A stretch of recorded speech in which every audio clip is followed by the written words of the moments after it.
எல்லாருக்கும் வணக்கம்.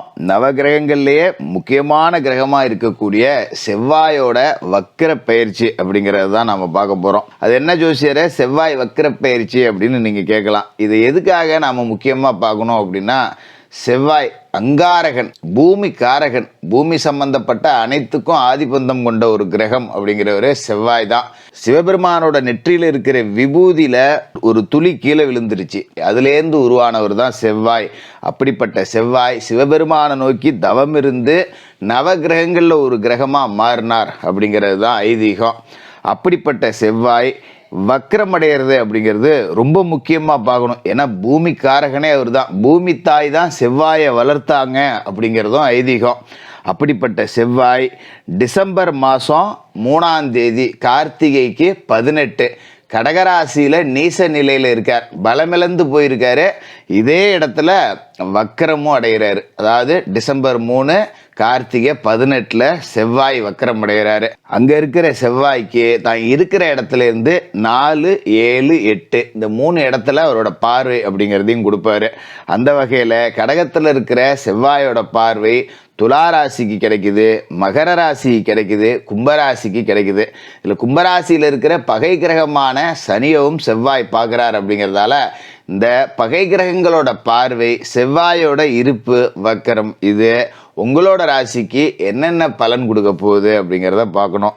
ரிஷபராசி நேயர்களே, உங்களுக்கு இந்த செவ்வாயோட வக்கர காலம் அப்படிங்கிறது எப்படி இருக்குது அப்படின்னு பார்த்தோன்னா, உங்களோட ராசியை பொறுத்த வரைக்கும் செவ்வாய் யார் அப்படின்னு பார்த்தீங்கன்னா, விரயஸ்தானம் 12வது வீட்டுக்கும் அவர் தான் அதிபதி, கலத்திரஸ்தானம் 7வது வீட்டுக்கும் அவர் தான் அதிபதி. அப்போ 7க்கும் 12க்கும் அதிபதியான செவ்வாய் இப்போ 3வது வீட்டில் நீசம் அடைஞ்சிருக்காரு, வக்கரமும் அடைகிறாரு டிசம்பர் மாதம் 3ஆம் தேதியிலேருந்து.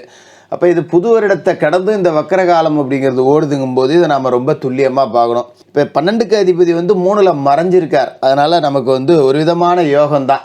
மறைவு ஸ்தானத்தில் போய் அவர் பலமிழந்தும் போகிறார். 12ஆம் வீட்டுக்கு அதிபதி பலமிழந்து போகிறார் அப்படின்னா, கெட்டவன் கெட்டிடில் கிட்டிடும் ராஜயோகம் அப்படின்னு சொல்லுவோம். அதுதான். அதே நேரத்தில் 7வது வீட்டுக்கும் அவர் அதிபதியாக இருக்கார். அப்படிங்கிறதால கொஞ்சம் சின்ன சின்ன சமாதானங்கள் அப்படிங்கிறதையும் நாம் செஞ்சுக்க வேண்டியது அவசியமாகுது.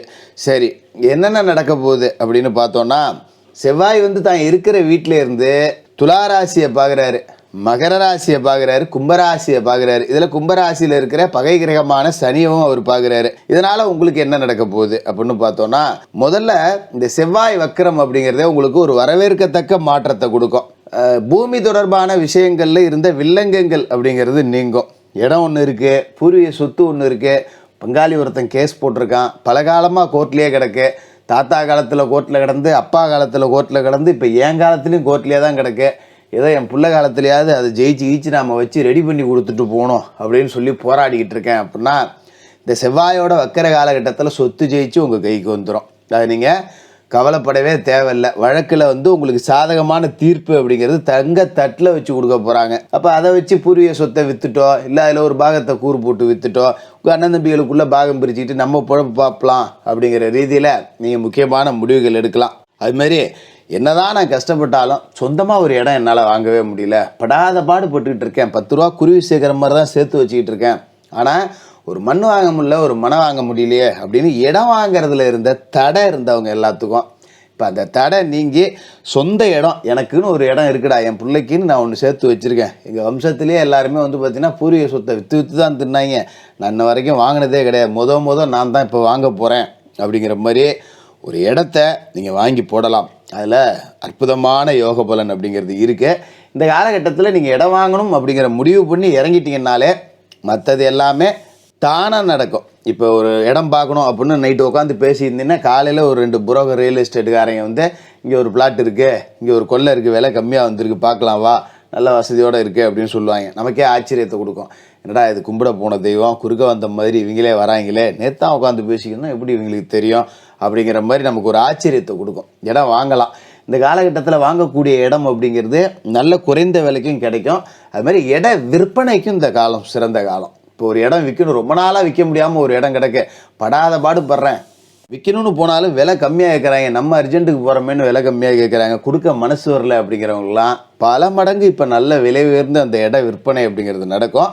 அதுமாதிரி என்றைக்கோ வாங்கி போட்ட ஒரு இடம், ஒரு பிளாட் ஒன்று வாங்கி போட்டேன், மூலையில் கிடக்கு, அது ஒரு 2 லட்ச ரூபாய்க்கோ 3 லட்ச ரூபாய்க்கு வாங்கின ஞாபகமே இல்லை எனக்கு, நான் கூட மறந்தே போயிட்டேன். இப்போ அந்த இடம் நல்ல விலைக்கு விற்பனை ஆகும். நமக்கு ஆச்சரியமாகி போயிடும். பரவாயில்லடா, என்ன 2 லட்ச ரூபாய்க்கு தான் வாங்கணும், எங்கே இருக்குங்கிறதே நம்மளே மறந்து போயிட்டோம். இன்றைக்கி 10 லட்ச ரூபாய்க்கு கேட்குறாங்க, 12 லட்ச ரூபாய்க்கு கேட்குறாங்க. அப்படிங்கிற அளவுக்கு இட விற்பனையாலையும் உங்களுக்கு லாபம் அப்படிங்கிறது கிடைக்கும். பூமி சார்ந்த அத்தனை விஷயங்கள்லையும் உங்களுக்கு லாபம் அப்படிங்கிறது கிடைக்கும்.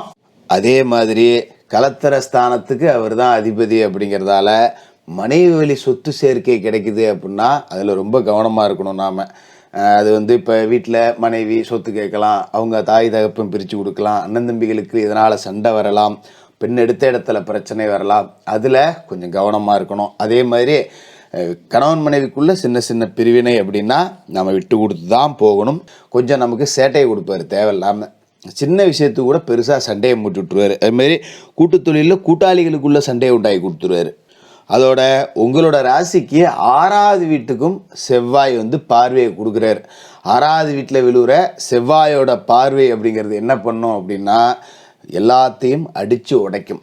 அதாவது கடன், பகை, நோய் இது எல்லாத்தையுமே செவ்வாய் காலி பண்ணி விட்டுருவார். அந்த இடத்த அவர் பார்க்குறாரு இல்லையா, அதனால் உங்களுக்கு நோய் நொடி இருக்காது, கடன் இருக்காது, ஆரோக்கிய தொல்லை, மருத்துவ செலவு இது எல்லாமே எதுவுமே இருக்காது. இதனால் வரைக்கும் செலவு பண்ணி ஓஞ்சி போயிட்டேன், நான் சம்பாதிச்ச காசில் பாதி ஹாஸ்பிட்டலுக்கு தான் போச்சு அப்படிங்கிற நிலைமை இதுக்கு மேலே மாறிடும். இதுமாரி வேலை செய்யக்கூடிய இடத்துலையும் பார்த்தீங்கன்னா எதிராளிகள் இருக்க மாட்டாங்க, உங்ககிட்ட சரணடைஞ்சு போவாங்க. அந்தளவுக்கு நன்மைகள் அப்படிங்கிறது நடக்கும். அதோட முக்கியமான விஷயம் என்ன அப்படின்னு பார்த்தீங்கன்னா உங்களோட தொழில் போட்டியாளர்கள் உங்ககிட்ட சரணடைஞ்சு போவாங்க. புது வாடிக்கையாளர்கள் உங்களை நோக்கி ஈர்க்கப்படுவாங்க. இருந்தாலும் உங்களோட ராசியை பொறுத்த வரைக்கும் 9வது வீட்டில் செவ்வாய் பார்வை விழுதுங்கிறதால தந்தையாரோட உடல் ஆரோக்கியத்தில் அதிக கவனம் அப்படிங்கிறது வேணும். அதே மாதிரி வீடு கட்டும்போது கொஞ்சம் கவனமாக இருக்கணும். நல்ல வாஸ்து முறைகள்லாம் பார்த்து கட்டிக்கணும். ஏன்னா சொந்த வீட்டுக்கான இடத்தையும் செவ்வாய் பார்க்குறாரு. அப்படிங்கும்போது கொஞ்சம் இடையில தடங்கள் வரும், ஏதாவது சின்ன சின்ன பிரச்சனைகள் அப்படிங்கிறது வரதான் செய்யும். திடீர்னு மழை பெய்யும், நாம் எதிர்பார்த்த வேலை நடக்காது, வேலை நிற்கும், இந்த மாதிரி அமைப்புலாம் கூட நடக்குதுங்கிறதால கவனமாக இருக்கணும். அதுமாரி உங்களோட ராசியை பொறுத்த வரைக்கும் 10வது வீட்லேயும் அவரோட பார்வை விழுது. 10ல் தான் சனி இருக்கார். சனி உங்களோட தொழில்ஸ்தானத்துக்கு அதிபதி. அந்த இடத்துல இருக்கிற அவரை வக்கரமடைகிற செவ்வாய் பார்க்குறாரு. அப்படிங்கும்போது தொழிலில் திடீர் ஏற்ற இறக்கங்கள் அப்படிங்கிறது இருக்கும். இந்த மாதம் 10 ரூபா வரும், திடீர்னு அடுத்த மாதம் 10 ரூபா கூட வராது. எதையுமே நம்பி செய்ய முடியாது. உறுதியாக எனக்கு 10 ரூபா இருக்குடா அப்படின்னு நம்பி செய்ய முடியாத ஒரு சூழல் அப்படிங்கிறது இருக்கும். அதனால் தொழிலில் உங்களோட பங்கீடு அப்படிங்கிறது அவசியம் இருக்கணும். ஆளுக்கு தான் வேலைக்கு போட்டிருக்கமேனு நம்ம சுற்றிக்கிட்டு இருக்கக்கூடாது. நம்ம தான் கண்ணுங்கருத்துமா நின்று பார்த்துக்கணும் அப்படிங்கிறத நல்லா யோசித்து முடிவுக்கு வாங்க. அதோட முக்கியமான விஷயம், முதலீடுகளை இந்த காலகட்டத்தில் குறைச்சிக்கணும். குறிப்பாக கடன் வாங்கி முதலீடு போடக்கூடாது. அழுகும் பொருள் வர்த்தகத்தில் முதலீடு போடக்கூடாது.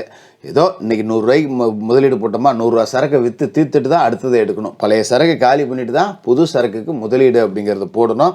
அந்த வகையில் முதலீடுகளை குறைச்சிங்க. மற்றபடி நிலபுல வகையிலையும் தொழில் ரீதியாகவும் நாம் திட்டமிட்டு செயல்பட்டால் பெரிய வெற்றியை கொடுக்கக்கூடிய காலகட்டமாக இந்த செவ்வாய் வக்கர காலம் இருக்கும். ரிஷபராசிக்காரர்களுக்கு வாழ்த்துக்கள்.